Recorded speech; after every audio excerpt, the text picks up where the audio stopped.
কোন বিষয়ে অন্যায় যদি না করেন, এই গোটা এলাকার, এই গোটা দিনহাটা সাব ডিভিশনের, এই গ্রামের, এই আশেপাশের অঞ্চলের সব ধরনের সব মানুষকে আমাদের একটাই কথা বলার, ভয় পাবেন না, আমরা মরে যাইনি, আমরা আছি, ভয় পাবেন না।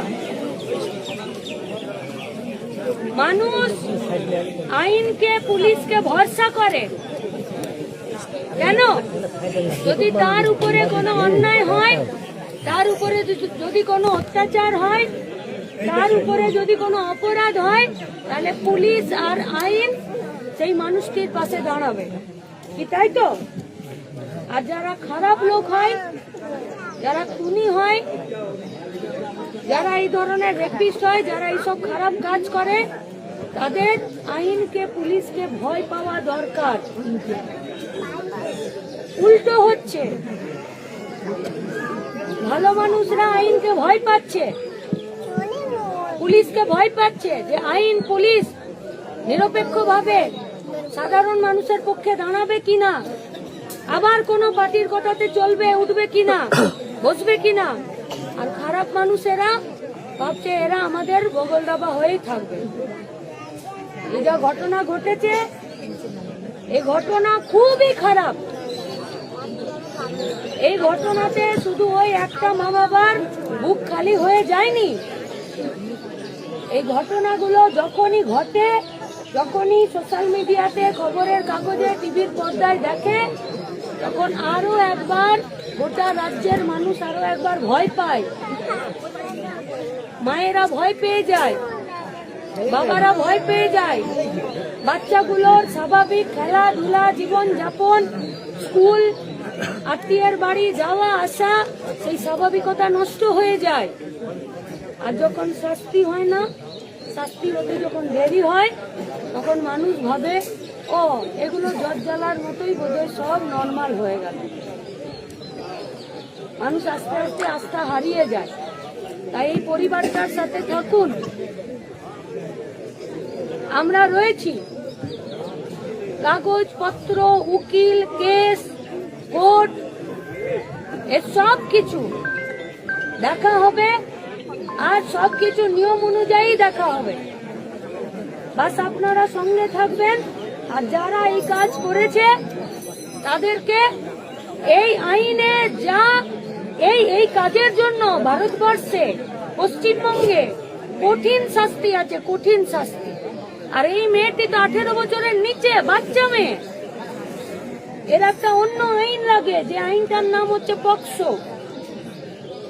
এই পক্সো আইন যদি লেগে যায়, এই ধারা যদি লেগে যায়, এই কানুনটা যদি লেগে যায়, তো যার বিরুদ্ধে লাগে সে গেল। তাহলে যে এই কাজ করেছে তার কঠিন শাস্তি হবে শুধু আইন অনুযায়ী। আইনে যা শাস্তি আছে সেই শাস্তিতেই ওর কঠিন থেকে কঠিনতম শাস্তি হবে। কিন্তু দ্বিতীয় দিকটা ভাবুন, আপনারাও শুনেছেন, পুলিশও বলেছে যে যেখানে মেয়েটির লাশ পাওয়া গেছে সেখানে নেশার জিনিসও পাওয়া গেছে। তাহলে পুলিশকে শুধু কে খুন করলো আর কে রেপ করলো তাকে ধরলে এই জিনিস ভবিষ্যতে ঘটবে কি ঘটবে না সেখানে রোক লাগানো যাবে না। ওই মেয়েটির বাবা তো বলল যে আমি শুধু আমার মেয়ের জন্য বলছি না, আমার তো বুক খালি হয়ে গেছে, যাতে আর কোনো মেয়ের সাথে এই ধরনের ঘটনা না ঘটে তার জন্য। তাহলে তার জন্য আরো একটা রেপ হবে কি হবে না সেই দিকে তাকিয়ে থেকে বসে থাকলে হবে না। যে ঘটনাটা ঘটেছে তার যেমন দৃষ্টান্তমূলক শাস্তি দিতে হবে, যাতে ওই শাস্তি দেখে অন্যরা ভয় পায় যে বাপরে যদি কোনোদিন এই ধরনের ঘটনা ঘটে তো তাদের সঙ্গেও এই একই ধরনের শাস্তি পুলিশ আইন দেবে। কিন্তু নেশাটা কি হবে? নেশাটা কি হবে? গোটা পশ্চিমবঙ্গের এই সমাজটা আস্তে আস্তে নেশাতে ডুবে যাচ্ছে। গাঁজা, চরস, ঘোষ, রাংতা, ডেনরাইট, ফেন্সিডিল, মদ, কিসের নেশা নেই? পুলিশের চোখের সামনে বা পুলিশ স্টেশন থাকবে, থানা থাকবে, আর নেশার জিনিস এমনি এমনি বিক্রি হয়ে যেতে পারে কি আপনারা বিশ্বাস করেন? বেআইনি মদের দোকান থেকে মদ বিক্রি হয়, পুলিশের ঘরে মাসোহারা টাকা যায় না, মান্থলি যায় না?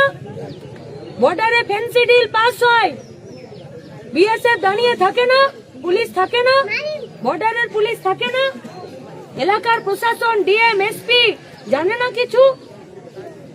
তাহলে কাদের পকেট ভরাতে নেশার জিনিসের বিক্রি চলছে? আর এই নেশার জিনিস কারা খাচ্ছে?